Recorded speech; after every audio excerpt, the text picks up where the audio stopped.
আচ্ছা, আপনার বিরুদ্ধে একটা অভিযোগ ছিল রাজনৈতিকভাবে প্রভাবিত হওয়া। অনেকে বলছেন আপনি আগে শিবির করতেন। তো এই বিষয়টিকে আসলে আপনি কিভাবে মূল্যায়ন করলেন? আচ্ছা, একটা বিষয় হচ্ছে কি যেটা অনলাইনে বেশি চাউর হয়েছে যে আমি শিবির করতাম।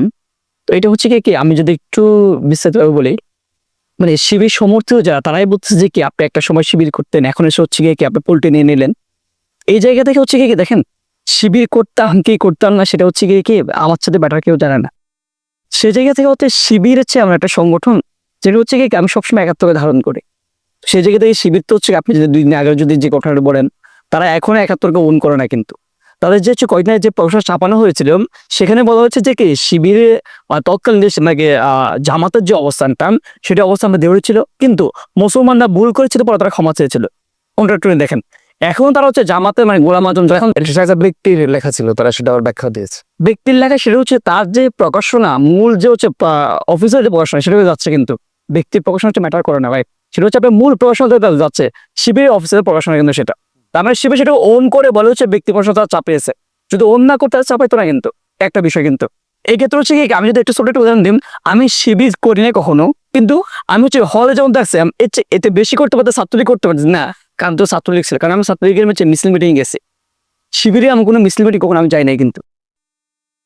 সেই জায়গা থেকে অনেকে ওন করে দাবি করে, যদি আপনি দেখেন যখনই কেউ উঠে যায় তখন তারা সবাই নিজে আমার আমার করে সবাই দাবি করে যে আমার। আমার মনে হয় এটা তো হচ্ছে একটা ব্যাড কালচার। কিছু উঠে যাবে আপনার সাথে আমরা হচ্ছে হাইয়াল সম্পর্ক মানে এই নয় যে আপনি হচ্ছে কি আমাকে নিজে করে দাবি করবেন, কিংবা হচ্ছে কি আপনার হ্যাঁ এখানে ভেরিফাই করবেন যে না। আপনি দেখেন যে তারা হচ্ছে কি আন্দোলনের মাঝখানে আমাকে একটা ফোন করে দিয়েছিল, সেটা হচ্ছে 10,000 টাকার ফোন। যখন ফোন করে দেন তখন হচ্ছে কি তখন আপনার পুরো ইন্টারনেট শাটডাউন। 5 দিন 7 দিন ফোনটা আমার কাছে ছিল, ওই 7 দিনে ফোনে কোনো কাজ ছিল না কিন্তু। তারপর হচ্ছে আমার ফোনটা তারা নিয়ে যায়। আমার ফোন নেওয়ার পরে হচ্ছে কি ওই ফোনটা হচ্ছে আপনার ব্যাটারি সিস্টেম পুরো খুলে ফেলেন। আমি আবার হচ্ছে কি আমি ফোনটা হচ্ছে 10,000 ফোন, এমনিতে আপনার ইন্টারনেট মানে একদম স্লো, ওই ফোন হচ্ছে আপনার কোনো কাজ করে না। আমি তো প্রথম দিয়ে একটু অন করছিলাম, এরপরে ফোন যে অফ করছে আর কোনো অন করার কোনো স্ট্রোক নেই। আমি আবার আমার ফোন নিয়ে এসে আমার ফোন চালাইছি। দেখেন তারা ওইটাতে চালু করতেছে হচ্ছে কি যে আমি তাদেরকে মানে কি আমাকে তারা ফোন দিয়ে দিচ্ছে বা অবস্থান দেখাচ্ছে। আরেকটা হচ্ছে ইন্টারেস্টেড বিষয় দেখেন, তারা হচ্ছে বলতেছে যে আমি বিট্রে করতেছি একজন ব্যক্তি, যে যে ব্যক্তি ওই লেটার লিখলো আমাদের যে কি আহমদ আব্বা নেবে, তার ছোট লেখা দিল।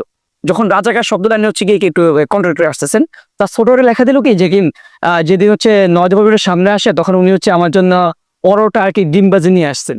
তো ওই যে আগে কবে পরোটা খাওয়াইছিল, কবে আমার একটা ছোট একটা গেঞ্জি দিয়েছিল, কোন ভাইয়ের গেঞ্জি গায়ে দিয়ে আসছে, ওরা এগুলো তুলনা করছে কি আমি শিবির, আমি এর আগে যোগাযোগ। আমি বলতেছি হচ্ছে কি একদম সরাসরি বলতেছি শিবিরের সাথে আমার কোনো ফর্মাল কোনো সম্পর্ক নেই। আমি বলি আন্দোলনের স্বার্থে আমাকে হচ্ছে দায়িত্ব দেওয়া হয়েছিল যে শিবিরের সাথে যোগাযোগ করার জন্য। আমি এটা অনেক আগেই বলেছি, আন্দোলনের স্বার্থে বিভিন্ন হচ্ছে কি স্টেক হোল্ডার দেখেছিলাম, সেই জায়গায় আমাকে শিবিরের সাথে দেখার দায়িত্ব দিয়ে শিবিরের অংশটা, যে আমি তখন শিবিরের বিষয়টা ডিল করতাম কি করা যায়। তবে যখন সিনিয়র হয়ে চলে যায় তখন আন্দোলন পরিচালনার জন্য শিবির, ছাত্র দল, বামপন্থী যে উইংটা সবার সাথে মাঠ পর্যায়ে কারা কোথায় নামবে সেটার জন্য শিবিরের সাথে যেমন আলোচনা হয়েছে, ছাত্র দলের সাথে আলোচনা হয়েছে, বামপন্থী যারা নেতা আছে তাদের সাথে আলোচনা হয়েছে, আমার কিন্তু শিক্ষকদের সাথে আলোচনা হয়েছে, সবার সাথে আনুষ্ঠানিক ছিল। তো সেই জায়গা থেকে এমন না যে আমরা শিবির করছি।